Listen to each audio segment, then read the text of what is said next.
Hello দর্শক, আমি আপনাদের মাঝে নিয়ে আসছি একটি গেম সুপার।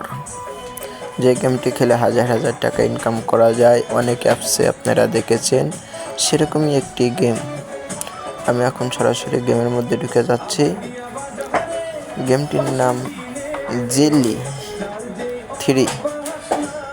3 গেমটি এখন চালু হচ্ছে। আপনাদের সামনে দেখাবো কয় মিনিটে কত টাকা জিততে পারি আমি।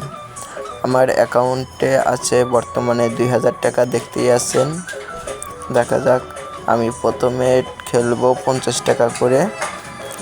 প্রথম স্ক্রিনে কিছুই পেলাম না, দ্বিতীয় স্ক্রিনেও কিছু পেলাম না, চতুর্থ স্ক্রিনেও কিছু পাইনি, পঞ্চম স্ক্রিন তবু পাইনি, ষষ্ঠম স্ক্রিন, অষ্টম স্ক্রিন, দশম স্ক্রিন, 11টি, এইমাত্র 12টি স্ক্রিন যাইতেছে। এখনও কিন্তু আমার কোনো টাকা যোগ হয়নি।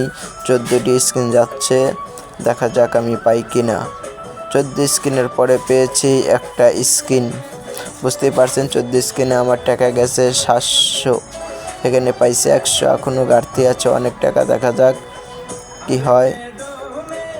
এখনও 1300 টাকা আমার এখানে আছে, 1300 থেকে কমে আসছে আস্তে আস্তে। এখনও কিন্তু আমি তেমন টাকা ইনকাম করতে পারিনি। দেখা যাক ভাগ্যে কি আছে। এখন 1050 আছে। ওরে বাবা, দেখা যাক। শুধু স্ক্রিনেই টাকা গেম খেলা একদম ফাউল, কারণ অনেকগুলো টাকা যাওয়ার পরে আবার দেখা যাচ্ছে পাচ্ছি। দেখি কয় টাকা পাই আমি। 280 টাকা পেয়েছি, আবারও যোগ হয়ে 1080 টাকা হয়েছে। আবারও পেয়েছি 5 স্ক্রিন। দেখা যাক 5 দুগুণা 1000 টাকা। এরকমভাবে যদি আসতো তাহলে মানুষ দিনে রাতে কোটিপতি হতো। একটি স্ক্রিন দিছে, দেখেন আবার কতগুলো স্ক্রিন দেয় না আমাকে। যাইতেই আছে। দেখেন আমার টার্গেট ছিল 2000 টাকা, 2000-এর উপরে কিন্তু হচ্ছে না টাকা। দেখা যাক কতদূর পর্যন্ত এগোতে পারি আমি। এখনও কিন্তু কোনো টাকার সংখ্যা বৃদ্ধি হয়নি। 2000 টাকা নিয়ে খেলা শুরু করেছি, আমার এখনও কিন্তু ঘাটতি আছে, টাকা উঠাতে পারিনি। দেখা যাক ভাগ্যে কি আছে।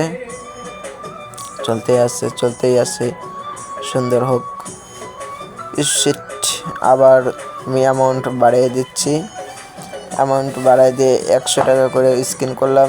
1, 2টি, 3 নম্বর, 4 নম্বর, 5 নম্বর।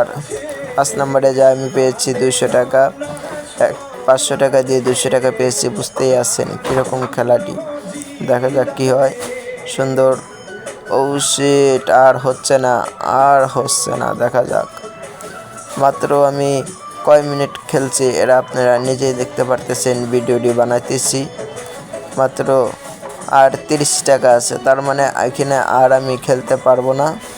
তাই সবাইকে বলি যে এই গেম খেলা শুধু ফকির ছাড়া আর কোনো বুদ্ধি নেই।